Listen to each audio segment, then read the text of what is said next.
And we are back already in our second half hour on this Wednesday afternoon. Busy day today as we've been following that breaking news coming to us from the University of Texas at Dallas campus, where law enforcement has now moved in to disperse an encampment and demonstrators who have been there for a couple of days now, pro-Palestine demonstrators. We want to head to our newsroom right now where senior crime and justice reporter Rebecca Lopez has been working to get some info on arrests here. Rebecca, what do you know at this point? Well, we know that right now you have the University of Texas Dallas Police Department. They are the lead here, and they have brought in troopers from DPS as well as Richardson Police and the Collin County Sheriff's Department to help them move those protesters out of this encampment. That is what UTD was asked by their administration apparently to do. They have made some arrests. We understand that those protesters will probably be processed and taken over to the Collin County Jail.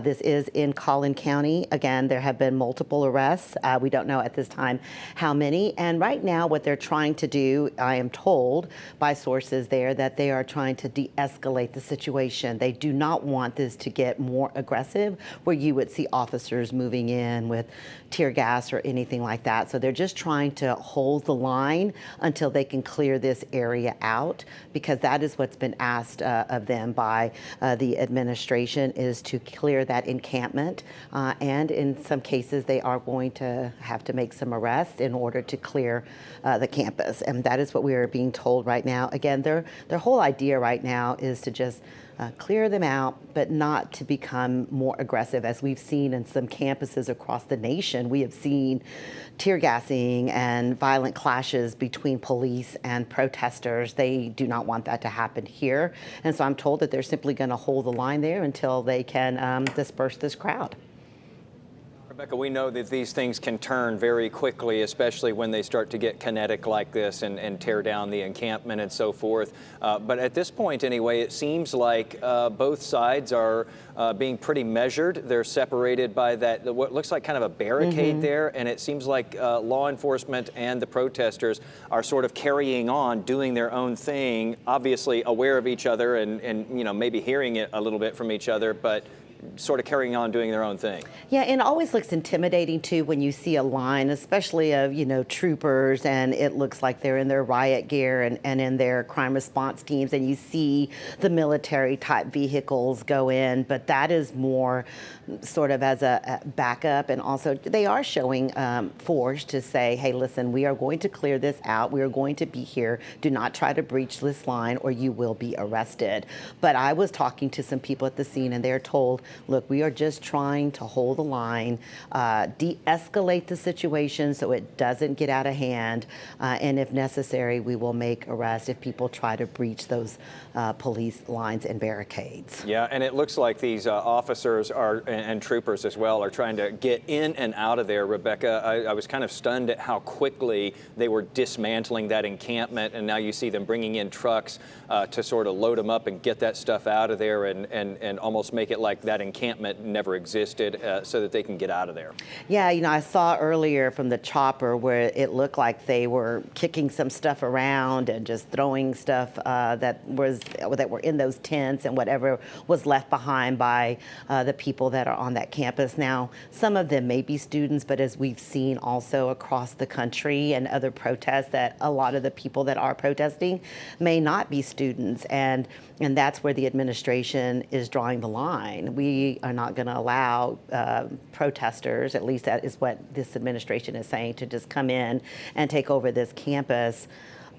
We will disperse you. Yeah, very large law enforcement presence there, Rebecca. I think that they're learning some things from what they've seen in other cities across the country where the same sort of thing has been playing out. And it looked at first as though that group of demonstrators was pretty small, the pretty active group that is more to the top of your screen where we can't see right now. But as we kind of look around down there within the trees and under the buildings a little bit there, it looks like there are quite a few other demonstrators all around law enforcement here watching them do what they're doing. And I also see that they have the officers with the non-lethal weapons. So you're seeing the pepper balls and that type of weaponry out there. And we do see this sometimes used on protesters if it escalates. But in this case, it looks like everyone is being measured. The troopers are simply going to clear that stuff out along with Richardson Police and the Collin County Sheriff's Department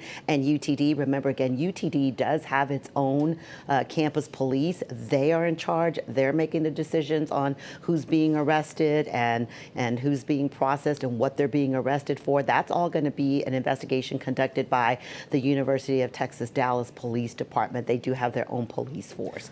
But we can see that protesters are just kind of standing there looking at police, but it does not appear that it's getting more aggressive at this point. Yeah, Rebecca, certainly a different scene than what we've seen in other places unfolding around the country with similar protests. We hope that it stays that way. Obviously, you know, things can look a lot more peaceful from way up above where we're looking right now, but certainly a different situation than what we've seen on some of the other campuses.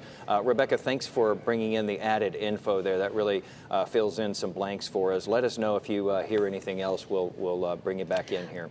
Jason, real quickly, Oh, we saw some tweets where it said that maybe some students had gotten into some of the buildings, and that is, I've been asking my sources, well, what happens if they do that like they have in some other cities? And they said, well, we'll leave that up to the University of Texas Police Department to go in and get them out of those buildings, if in fact there are any people that have breached those buildings. Okay, so right now we're just still sorting through that. There's no confirmation of any of that, but as you know, this stuff sort of takes on a life of its own on social media, so we do have to run down those rumors when they pop up, and obviously the university responding to that as well, saying that, you know, we'll deal with that as things happen, if they happen.